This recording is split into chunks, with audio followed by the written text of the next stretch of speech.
আসসালামু আলাইকুম বন্ধুরা, কেমন আছো সবাই? আজকে তোমাদের সাথে একটা মজার রেসিপি শেয়ার করব।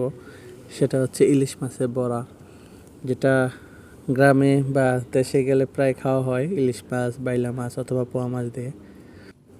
কদিন আগে একটা ইলিশ মাছ নিয়ে আসছিলাম, তো ওইখান থেকে কিছু অংশ আমি সরষে দিয়ে রান্না করছি। তো বাকিটা রেখে দিয়েছি। লেজের অংশ, লেজটা ভর্তা করব, পাশাপাশি লেজের উপরে 2 পিস মাছ আর কি আমি বড়া বানাবো। তো বড়া বানানোর জন্য আমি সব মশলা কিন্তু একত্রিত করছি। এখানে পেঁয়াজ বাটা আছে মরিচ, সরিষা, হলুদ, মরিচের গুঁড়া। তো সব কিছু আমি একবারে মিক্স করে মাছটা কিছুক্ষণ আমি কি বলে মশলার ভিতরে ডুবিয়ে রাখছিলাম। তো কিছুক্ষণ পরে কচু পাতা দিয়ে এটা একটা সুন্দর বড়ার মতো, প্রথমে মশলা, তার উপরে মাছ, তার উপরে মশলা দিয়ে সুন্দরভাবে এটা আমি আর কি রোলের মতো বানাবো। কচু শাকটা যাতে ছুটে না যায় এজন্য কিন্তু আমি টুথপিক ব্যবহার করছি। তারপরে চুলার